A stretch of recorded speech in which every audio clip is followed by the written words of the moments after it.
आज हम जो आगे पढ़ेंगे वो है होस्टिंग एंड डोमेन को कैसे कनेक्ट किया जाता है। होस्टिंगर से हालांकि हमें दोनों ऑप्शन मिलते हैं, हम डोमेन भी परचेज कर सकते हैं प्लस होस्टिंग भी ले सकते हैं। कंफ्यूज तो नहीं हो रहा ना होस्टिंग एंड डोमेन में? डोमेन क्या होता है? नेम होता है वेबसाइट का। होस्टिंग क्या होता है? स्टोरेज। क्लियर है? सो होस्टिंगर किस चीज के लिए अच्छा है? स्टोरेज के लिए, होस्टिंग के लिए अच्छा है। एंड गोडैडी किसके लिए अच्छा है? डोमेन के लिए अच्छा है। तो हम क्या करते हैं, होस्टिंग लेते हैं कहाँ से? होस्टिंगर से। और डोमेन परचेज कहाँ से करते हैं? गोडैडी से। सो आपको क्या करना होता है, यहाँ पर जाके अपने अकॉर्डिंग प्लान चूज करना होता है।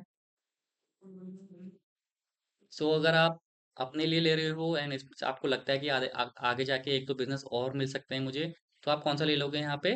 प्रीमियम वाला। ठीक है, अगर आपको लगता है कि हाँ मैं अच्छा खासा काम कर सकता हूँ, मैं मार्केट से प्रोडक्ट उठाऊंगा, तो आप कौन सा लोगे? बिजनेस वाला। ठीक है, इसमें कितनी वेबसाइट जोड़ सकते हो आप? Up to 50 websites. जो हमारे पास है वो कौन सा वाला है? यही वाला प्लान है। तो होस्टिंग के लिए करना क्या होता है, आपने कुछ नहीं, अपने अकाउंट पे लॉगिन करना है। आपने अपने अकॉर्डिंग क्या करनी है, कोई होस्टिंग चूज करनी है। अब देखो जो ये रेट है ना, इसमें मत जाना कभी। ये जस्ट मार्केटिंग का स्टाइल है कि आपको कम दिखाया जाता है, आगे जाके ये चीज बढ़ जाती है। तो मेरे ख्याल से आपके लिए आइडियल यही रहेगा कि आप क्या करो अपने लिए, प्लस आपको लगता है कि दो प्रोजेक्ट और आ सकते हैं मेरे पास, तो उसके लिए आप आइडियली ये चूज कर सकते हो। ठीक है, आप क्या करोगे, चूज प्लान करोगे। इसमें आपको एक डोमेन फ्री मिलता है। सो अब देखो वहां पर ऑटोमेटिक कितना लग गया, ये 48 मंथ लग गया। तो वो जो ऑफर चल रहा है वो किसके लिए चल रहा है? जब आप क्या करो, ये 129 रुपीज पर मंथ का पड़ेगा जब आप 4 ईयर्स। अगर मैं इसको कम कर दूं, वैसे क्या है 129 पर मंथ है, अगर एक महीने के लिए लूँ, अगर एक ही महीने के लिए लूँ, कितना बढ़ गया, ये 600 हो गया। तो एक्चुअल में ये रेट है वो। ठीक है, तो आप अगर स्टार्टिंग में आपको नहीं पता कि आपका क्या है क्या नहीं है, तो आप 12 मंथ के लिए जाएंगे। सो आपको कितना पड़ेगा ये? 200 रुपये महीना पड़ेगा। ठीक है, और यहाँ पर जब आप जाओगे तो आपका टोटल कितना आ गया, ये 2300 रुपये आ गया। लेकिन अभी इसमें टैक्सेस नहीं जुड़े हुए हैं, जैसे ही टैक्सेस जुड़ेंगे ये क्या हो जाएगा, और बढ़ जाएगा। सो ये मान के चलो जो आपको रेट दिख रहा है 2300 प्लस 18% GST, तो कितना हो जाएगा? तो ये लगभग लगभग आपको 2800 के आसपास पड़ेगी। 2800 या 2900 के आसपास जाएगा ये। ठीक है, क्योंकि इसमें कितना पड़ रहा है, परसेंट पड़ेगा? 18% GST। तो यहाँ से हमने क्या लिया अभी, खाली सिर्फ होस्टिंग ली है। तो जब पहली बार के लिए लोगे तो डोमेन फ्री मिल जाता है, तो आपको डोमेन परचेज करने की जरूरत नहीं है। बट हाँ, अब आगे जाके आप क्या करोगे, दूसरे क्लाइंट के लिए भी काम करोगे, तो उसके लिए डोमेन परचेज करना है, तो हम क्या कहाँ जाएंगे? गो डैडी में जाएंगे। अभी तक तो नॉर्मल है, जैसे कनेक्टिंग का बताऊंगा यहाँ थोड़ा दिमाग घूमेगा, तो बड़ा ध्यान से देखना। गो डैडी में जाओगे, फॉर एग्जाम्पल आपको कोई भी चीज़ परचेस करनी है, किसको क्या नाम बनाना है बताओ आपको? MORJN, क्या होता है इसका मतलब? कॉमन नेम तो नहीं है ये, लिया हुआ है। तो जो आप नाम नाम सोच के चलोगे ना, वो पहले से क्या हुआ, कैप्चर हुआ पड़ा होगा। तो आपको ऐसा यूनिक नेम लेना है। तो मॉर्जन कुछ और भी डालना पड़ेगा आपको इसके पीछे। और तो आपको एक चीज ये भी ध्यान रखना है कि कौन आपका नाम सर्च कौन करेगा। आप इतने पॉपुलर होने की आपको सर्च किया जाएगा, तो कुछ चीज से रिलेटेड होना चाहिए ना। अब प्रियंका.com को सर्च करेगा? नहीं करेगा।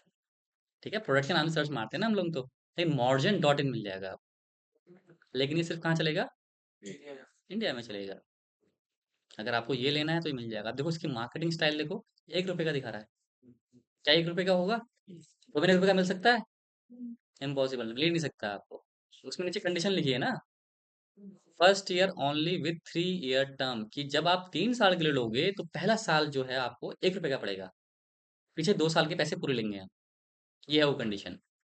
ठीक है, तो हम क्या करेंगे, यहाँ से मेक इट योर करेंगे। ये क्या करेगा, ऐड टू कार्ट करेगा। आप जाके परचेज कर सकते हो, बाकी मेरे से हेल्प ले सकते हो अगर आपको खरीदना होगा।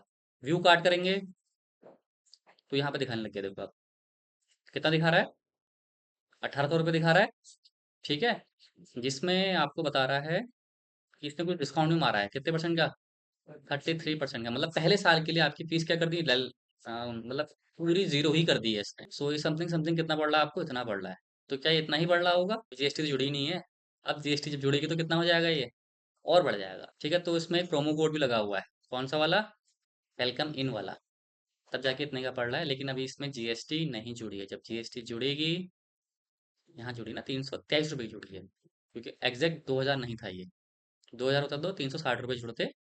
तो वो भी 1800 के समथिंग था, तो इसमें 323 रुपये जुड़ गया। अब कितने का हो गया, 2100 रुपये का हो गया। मैंने बताया था ना, 21-2200 रुपये का पड़ेगा। तो यहाँ से आप जाके इसको परचेज कर लोगे। डोमेन यहाँ से परचेज किया है, और होस्टिंग कहाँ से परचेज की है? होस्टिंगर से। दोनों अलग प्लेटफॉर्म है, लेकिन काम कैसे करेंगे? काम तो करेंगे ही नहीं ना, ये क्या करना पड़ेगा दोनों को? जोड़ना पड़ेगा। तो ये जोड़ने का प्रोसेस थोड़ा कॉम्प्लिकेटेड है, इसको बड़े ध्यान से देखना कैसे जोड़ते हैं इसको। तो फिलहाल के लिए हम बैक चले जाते हैं, हमें नहीं चाहिए ये। और तो जस्ट मैंने आपको दिखाने के लिए किया था, तो अब दिखाते हैं आपको कैसे इसको कनेक्ट किया जाता है। तो मैं आपको लाइव दिखा रहा हूँ कैसे कनेक्ट करते हैं, क्योंकि मेरा कनेक्ट नहीं है अभी, डिसकनेक्टेड है। सो जब मैं यहाँ आता हूँ, मेरे पास दो डोमेन है। ठीक है, एक डोमेन क्या है, डिजिटल मार्केटिंग एजेंसी वाला, और दूसरा क्या है, एयू एडवाइजरी ग्रुप। तो दो हमारे पास हैं।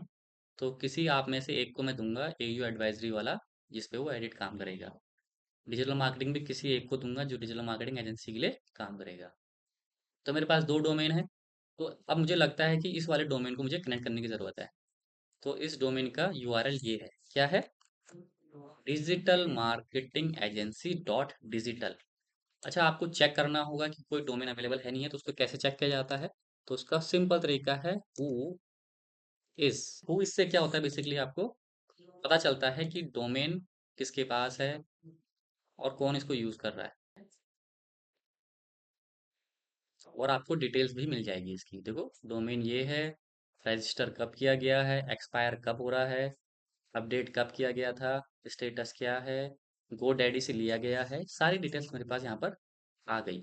अब अगर आपको जानना है, तो फॉर एग्जांपल चलो हमने डोमेन परचेज कर लिया। डोमेन परचेज करने के बाद हमें कहाँ जाना होता है, यहाँ जाएंगे। यहाँ क्लिक करने के बाद कहाँ जाएंगे, माय प्रोडक्ट में। माय प्रोडक्ट में जाओगे तो आपको जो भी आपके डोमेन्स होंगे वो अवेलेबल यहाँ पे दिखा देगा। ठीक है, तो फॉर एग्जांपल मुझे ये वाला डोमेन क्या करना है, कनेक्ट करना है अपनी होस्टिंग के साथ। तो इसको क्लिक करेंगे, अभी दिखाता हूँ मैं आपको, ये शायद डोमेन खुल नहीं रहा है। देखो अभी क्या है, ब्लैंक है, कुछ नहीं खुल रहा ना ये, क्योंकि इसके अंदर क्या है, होस्टिंग नहीं है। ठीक है, तो ये मेरा वेबसाइट खुल के आ गया, डिजिटल मार्केटिंग एजेंसी। अब मुझे क्या करना है, इसको कनेक्ट करना है किसके साथ, होस्टिंगर के साथ। तो इसमें विजिटर तो आ रहे थे, लेकिन ये किसी वजह से बंद हो गई। तो हम कहाँ जाएंगे, डोमेन के अंदर जाएंगे। बड़ा ध्यान से देखना है इसको। डोमेन के अंदर जाने के बाद हम किसके अंदर जाएंगे, यहाँ पे ये डोमेन खुल के आ गया मेरा, डोमेन की पूरी सेटिंग है। यहाँ पर एक ऑप्शन आता है डीएनएस, इसकी फुल फॉर्म क्या होती है, डोमेन नेम सर्वर। ठीक है, तो इसमें जाएंगे, यहाँ पे नेम सर्वर में जाने के बाद डीएनएस रिकॉर्ड फॉरवर्डिंग, और जाना है हमें कहाँ, नेम सर्वर। नेम सर्वर में जाने के बाद यहाँ पे जो नेम सर्वर है अभी किसके लगे हुए हैं, गोडैडी के लगे हुए हैं। तो ये नेम सर्वर कहाँ डालने हैं मुझे, होस्टिंग करके डालने हैं। तो आप दूसरी साइड क्या करते हैं, हम होस्टिंग कर हमने लॉगिन किया हुआ है ऑलरेडी। अब कहाँ जाएंगे हम, वेबसाइट में जाएंगे। होस्टिंगर का तो कुछ नहीं है ना, होस्टिंगर में खाली लॉगिन किया हुआ है मैंने। ठीक है, यहाँ पर वेबसाइट का ऑप्शन है, वेबसाइट में जाएंगे। तो यहाँ पर आपको ऐड वेबसाइट का ऑप्शन दिख रहा है, ऐड वेबसाइट में क्लिक करेंगे। तो आपसे पूछ रहा है कि आपको कैसी वेबसाइट चाहिए, मतलब वर्डप्रेस की चाहिए, कैसी चाहिए। तो हम क्या कर देते हैं, वर्डप्रेस कर लेते हैं। तो यहाँ पर आपसे ईमेल आईडी भी मांग रहा है, ईमेल आईडी हम अपनी डाल देते हैं इसको। ठीक है, पासवर्ड भी चेंज मान लेते हैं। ठीक है, तो यहाँ पे मेरे से पूछ रहा है क्या आपको यहाँ से कोई थीम उठाना है या फिर आपको ब्लैंक चाहिए। तो हम क्या करेंगे, फिलहाल के लिए ब्लैंक वेबसाइट बनाएंगे। अब पूछ रहा है अपना डोमेन डालो यहाँ पे। डोमेन कहाँ से लिया है हमने, वो डैडी से लिया हुआ है। तो डोमेन में चले जाते हैं। डोमेन जाने के बाद कहाँ जाना था, डीएनएस। डीएनएस में जाने के बाद कहाँ जाना है, नेम सर्वर। और नेम सर्वर में, नेम सर्वर किसके हैं अभी, गोडैडी के। इस पे किसके नेम सर्वर डालने हैं, होस्टिंग करके डालने। क्लियर है, तो यहाँ पे गोडैडी के नेम सर्वर यूज हो रहे हुए हैं। अब इसको क्या करेंगे हम, I will use my own name server, add website, WordPress, create blank website करते हैं। यहाँ पर क्या डालना है, डोमेन डालना है। तो ये है, देखो ये मिल गया। ठीक, तो ये मिल रहा है, इसको हम क्या कर सकते हैं, यहाँ पे इसको क्लिक करेंगे। क्या लिखा है, यहाँ पे लिखा है, इसमें लिख के भी आ रहा, do you own this domain, क्या इसको आप ओन आप ही करते हो। तो यस, मैं ही यूज करता हूँ। तो ये दिखा भी रहा है, the dom this domain is registered at another providers. ये मेरे उसमें तो नहीं है, ये कहाँ से हुआ है, कोई दूसरे मतलब गोडैडी या एक्सवाइजेड से हुआ है। You will have to verify your own, अगर आपका अगर है तो आपको वेरीफाई करना पड़ेगा। तो हम नेक्स्ट पढ़ते हैं आगे।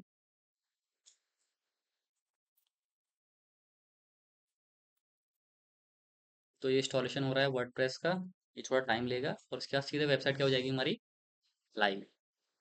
अगर आपने होस्टिंगर से परचेज किया होता है ये डोमेन, तो इतना बवाल होता ही नहीं। सीधे क्या होता है, आप वेबसाइट जाते हैं, उसमें आते हैं कि वेबसाइट मुझे बनानी है, आप चूज करते हैं कि किसके थ्रू बनाओगे, वर्डप्रेस के थ्रू बनाओगे या फिर आप अपनी पीएचपी के थ्रू बनाना चाहते हो, या एक आता है विक्स करके एक सॉफ्टवेयर आता है जिससे वेबसाइट बनती है, उसके थ्रू बनाना चाहते हो, या पीएचपी कोडिंग के थ्रू बनाना चाहते हो, या नोट जीएस के थ्रू बनाना चाहते हो, तो ऑप्शन देता है आपको।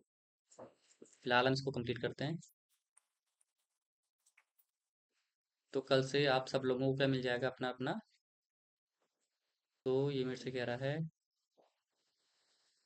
सेटअप करने के लिए कह रहा है, इसको कर देते हैं सेटअप। तो यहाँ पर क्या दिखा रहा है, देखो डोमेन इज नॉट कनेक्टेड, क्यों नहीं हुआ है, इसको चेक कर लेते हैं एक बार। सो ये वो डोमेन के क्या है, नेम सर्वर, जो कहाँ डालने हैं, होस्टिंग उसमें GoDaddy में डालना है। तो उसको करूँगा कॉपी, यहाँ जाऊँगा, इसको करूँगा यहाँ पेस्ट, फिर नीचे वाले को कॉपी करेंगे, यहाँ जाऊँगा, इसको करेंगे पेस्ट, और इसको कर देंगे सेव, और इसको कर देंगे कंटिन्यू। सक्सेस हो गया। अब यहाँ पर क्या है, I have seen the name server record, finish, close. अभी हो तो गया है लेकिन ये एरर रहेगा आपका। ठीक है, एक बार चेक कर लेते हैं। तो ये कभी ऑन द स्पॉट हो जाता है, कभी कभी ये टाइम भी लेता है। तो ऐसे ही आप लोगों ने भी नहीं करना है। अगर आप होस्टिंगर से ही लोगे तो आपको ज़रूरत नहीं पड़ेगी। हाँ, लेकिन ऐसा है कि अगर आप जब किसी दूसरे प्लेटफॉर्म से आप होस्टिंग लोगे, डोमेन लोगे, तो कनेक्टिंग की जरूरत पड़ती है।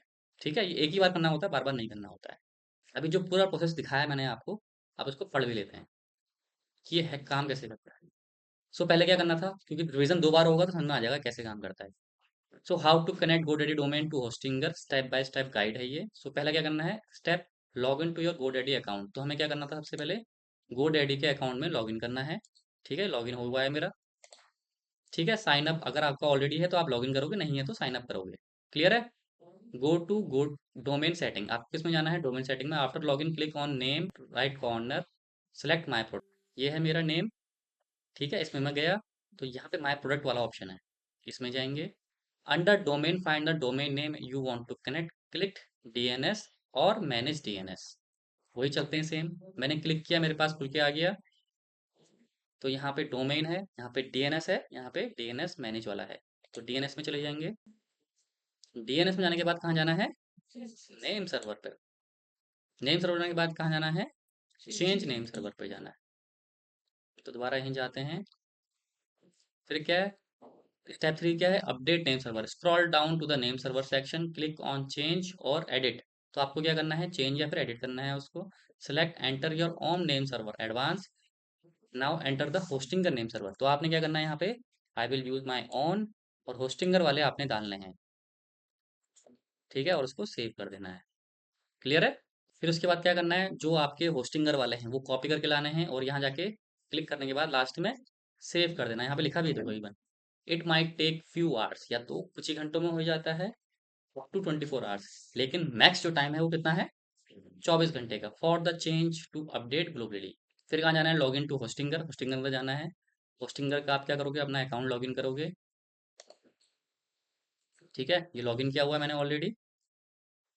सो इसमें क्या करना है, वेट फॉर प्रोपेगेशन, मतलब उसको कनेक्ट होने का इंतजार करें। DNS change can take few minutes, या तो कुछ टाइम में भी हो जाएगा, to 24 hours for fully reflect. You can check status as this. तो अगर आप चेक करना चाहते हो कि कनेक्ट हो गया कि नहीं हुआ, आपको जानना भी तो है कि हुआ नहीं हुआ, तो यहाँ पर एक ऑप्शन होता है आपके पास, क्या है, इसको आप डालोगे। तो ये क्या करेगा, आपको यहाँ पे बता देगा कि आपका डोमेन कनेक्ट हुआ है कि नहीं हुआ है। आपको यहाँ पर क्या डालना है, अपना डोमेन डालना है। बहुत ही लग कर रहा है, कनेक्ट आ गया, तो हर जगह सही सही सही सही राइट आ गया। तो ये हो चुका है, नहीं तो ये क्रॉस आ जाएगा। ठीक है, ये होने के बाद done, your GoDaddy domain is connected now to hosting. तो इतना इजी प्रोसेस था ये। आपने GoDaddy में लॉगिन किया, माय प्रोडक्ट में गए, वहां से डोमेन की सेटिंग में गए, नेम सर्वर आपने चेंज करना है। डीएनएस के अंदर नेम सर्वर आता है, वो चेंज करने होते हैं। नेम सर्वर किसके डालने हैं आपने, होस्टिंगर के डालने हैं। होस्टिंगर के नेम सर्वर कहाँ डालने हैं आपने, GoDaddy में डालने हैं, ताकि वो कनेक्ट हो जाए दूसरे से। अब होस्टिंगर से क्यों नहीं डोमेन खरीद रहे हैं, वो तो डोमेन दे रहा है, तो वहां से क्यों नहीं करते हैं, क्योंकि उसका ना अप टाइम कम होता है। अप टाइम मतलब क्या होता है, कि कभी कभार हमारी वेबसाइट ना डाउन भी होती है। तो पहले बहुत हुआ करता था कि सर्वर डाउन है, तो वेबसाइट नहीं खुल रही। तो GoDaddy का सर्वर वर्ल्ड का सबसे बेस्ट सर्वर है, कम प्राइस में। बेस्ट, कम प्राइस में। ठीक है, अच्छा, वैसे उनके तो बहुत सारे हैं,